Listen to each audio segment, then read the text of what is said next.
जी देखिए, बिहार की राजनीति जो है काफ़ी उलझी हुई सी नज़र आ रही है। ख़ास तौर पर देखा जाए लोकसभा चुनाव के बाद से लगातार परिस्थितियाँ जो हैं वो कई बड़े उलटफेर के संकेत दे रहे हैं। और देखा जाए तो कहीं न कहीं तेजस्वी यादव जिस जद्दोजहद में जुटे हुए हैं कि भाई चाचा नीतीश जो है वो वक़्त आने पर पलटी मारेंगे, मेरे साथ आकर जुड़ जाएँगे, मैं फिर से उप मुख्यमंत्री बनूँगा, उनको मुख्यमंत्री बनने का मौका दूँगा। तो ये देखिए अब परिस्थितियाँ जो है वो बदल चुकी हैं। नीतीश कुमार एनडीए के साथ हैं।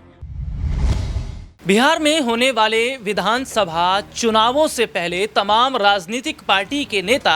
अपने अपने वोट बैंक को बचाने में लग गए हैं। और बचाएं भी क्यों ना, क्योंकि यही वोट बैंक है जो उन्हें सत्ता पर बिठाता है, यही वोट बैंक है जो उन्हें सत्ता पर काबिज करवाता है। और इस वोट बैंक को बचाने में जहां नीतीश कुमार की सबसे बड़ी और प्रमुख भूमिका देखने को मिली कि उन्होंने एक बड़ा फैसला कर लिया कि जो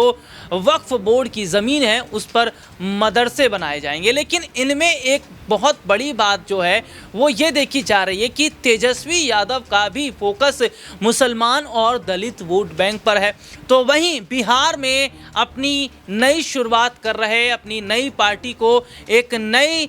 ऊंचाई पर ले जाने की कोशिश कर रहे, अगर मैं बात करूं तो कोई बड़े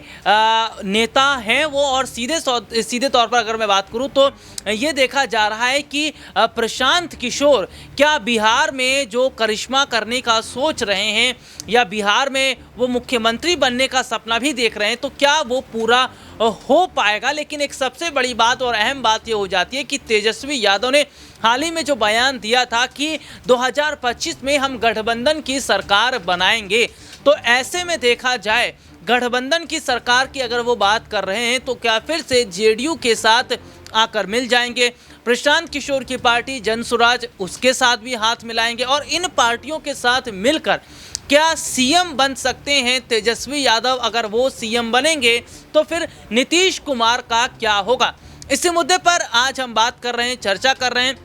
और मेरे साथ बातचीत करने के लिए मौजूद हैं मेरे खास सहयोगी सिराज। और सिराज भाई, बहुत बहुत स्वागत है सबसे पहले तो इस प्रोग्राम में आपका। हम और आप लगातार इस मुद्दे पर चर्चा करते ही रहते हैं कि बिहार की क्या तस्वीर रहेगी उपचुनाव में, उत्तर प्रदेश का क्या माहौल रहेगा। और बिहार में अगर हम बात कर लेते हैं तो एक बार फिर से प्रशांत किशोर एक्टिव होते नज़र आ रहे हैं। और प्रशांत किशोर का एक बड़ा बयान हाल ही में सामने आया है जिसमें उन्होंने आरजेडी पर निशाना साधा है, और पीछे भी उन्होंने लालू परिवार पर निशाना साधा था। तो जिस तरीके से हम देख रहे हैं कि सीएम बनने को लेकर जहां तेजस्वी यादव के अंदर एक नई उत्साह देखने को मिल रहा है, इधर तैयारी प्रशांत किशोर की तरफ से भी है, और दूसरी तरफ नीतीश कुमार ने भी अपना वोट बैंक बचा लिया है। तो ऐसे में जो हालात इस वक्त बन रहे हैं, क्या लग रहा है कि तेजस्वी यादव जो बात कर रहे हैं बिहार में गठबंधन के जरिए सरकार बनाने की, वो सपना उनका पूरा होगा, या नीतीश ही मुख्यमंत्री बनेंगे, या इसमें कोई बड़ा खेल जो है वो प्रशांत किशोर कर सकते हैं? जी देखिए, बिहार की राजनीति जो है काफ़ी उलझी हुई सी नज़र आ रही है। ख़ास तौर पर देखा जाए लोकसभा चुनाव के बाद से लगातार परिस्थितियां जो हैं वो कई बड़े उलटफेर के संकेत दे रहे हैं। और देखा जाए तो कहीं ना कहीं तेजस्वी यादव जिस जद्दोजहद में जुटे हुए हैं कि भाई चाचा नीतीश जो है वो वक्त आने पर पलटी मारेंगे, मेरे साथ आकर जुड़ जाएंगे, मैं फिर से उप मुख्यमंत्री बनूंगा, उनको मुख्यमंत्री बनने का मौका दूंगा। तो ये देखिए अब परिस्थितियाँ जो है वो बदल चुकी हैं। नीतीश कुमार एनडीए के साथ हैं, और कहीं ना कहीं केंद्र में भी और राज्य में भी उनकी अहम भागीदारी है। और ऐसे में भारतीय जनता पार्टी कोई भी बड़ी गलती नहीं करने वाली जिससे कहीं ना कहीं नीतीश कुमार नाराज़ हो जाए, वो एनडीए से अपना रिश्ता तोड़ लें। तो ये तमाम जो चीज़ें हैं वो खुलकर सामने आने लगी। और देखिए सबसे बड़ी वजह यही है कि जब से नीतीश कुमार ने आरजेडी का साथ छोड़ा, जब से लालू परिवार के तमाम जो लोग, चाहे उनकी बेटी रोहिणी आचार्य हो, मीसा भारती हो, या फिर तेजस्वी यादव हो, तमाम जो लोग हैं वो कहीं ना कहीं सम्मानजनक तरीके से जो है बात करते हुए नजर आ रहे हैं, आदर सम्मान से बात करते हुए नजर आ रहे हैं, ताकि उनको अभी भी उम्मीद है कि शायद नीतीश कुमार पलटी मारेंगे, उनका साथ देंगे, सरकार में आरजेडी की वापसी होगी। और रही बात मुस्लिमों की नुमाइंदगी की, तो देखिए जिस तरीके से बिहार में अगर हम देखें तो बिहार में भी करीब 17 से 18% मुस्लिम आबादी है और ये एक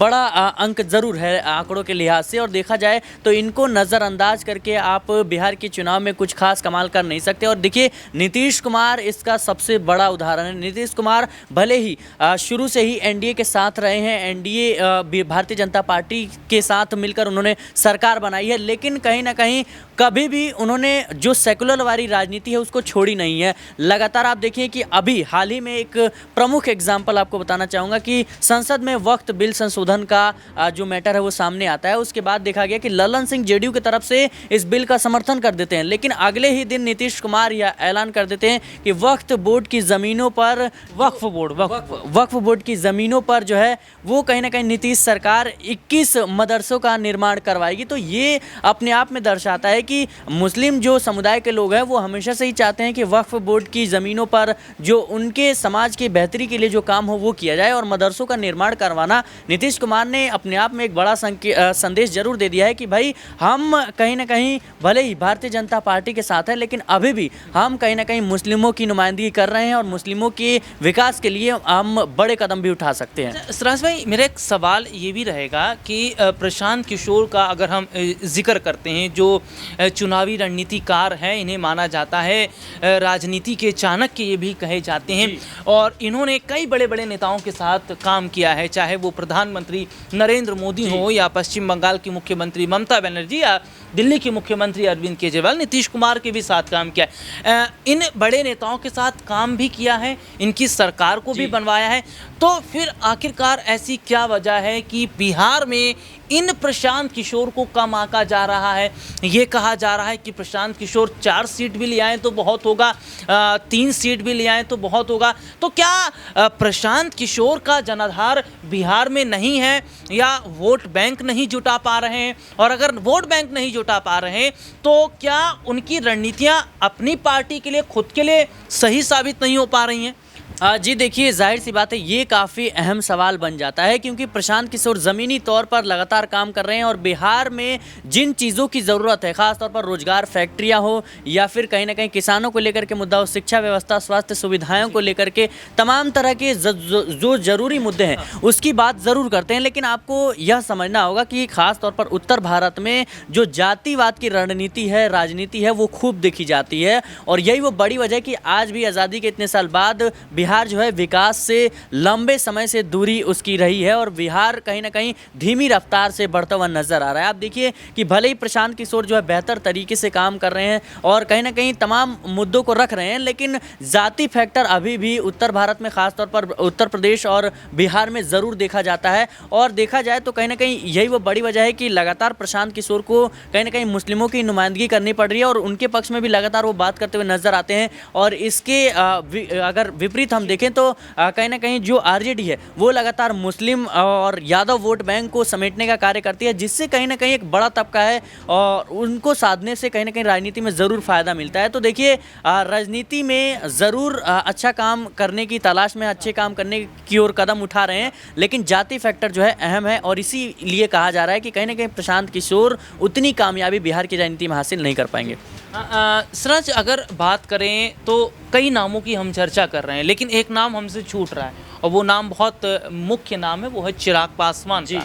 चिराग पासवान जो लगातार आरक्षण के मुद्दे पर बात कर रहे हैं, पासवान समाज के मुद्दे को लेकर बात कर रहे हैं, उन्हें नौकरियां दिलाना, शिक्षा को लेकर बेहतर स्थिति हो। तो चिराग पासवान का क्या रोल बिहार में रहने वाला है? और विपक्षी पार्टियों के सुर में जिस तरीके से चिराग पासवान सुर मिलाते नज़र आ रहे हैं, ये कितना दिल्ली की सत्ता के लिए, मैं अगर कहूँ तो बहुत ज़्यादा नुकसानदेह होगा, बिहार में नीतीश कुमार के लिए नुकसानदेह होगा, और चिराग पासवान जैसे नेताओं की बगावत का असर विपक्षी पार्टियों के लिए कैसे देखा जा रहा है? जी देखिए, चिराग पासवान भले ही एनडीए के साथ हैं, लेकिन उनकी राजनीति हमेशा से नीतीश कुमार के जैसी ही रही है। वो भी लगातार जो मुस्लिम वोट बैंक है उसको कहीं ना कहीं समेटने का काम ज़रूर करते हैं। आपने देखा होगा हाल ही में योगी आदित्यनाथ की तरफ से कांवड़ रूट पर नेम प्लेट का जो आदेश था उसकी खिलाफत करते हुए चिराग पासवान नजर आए थे और खुले तौर पर विरोध भी किया था। इसके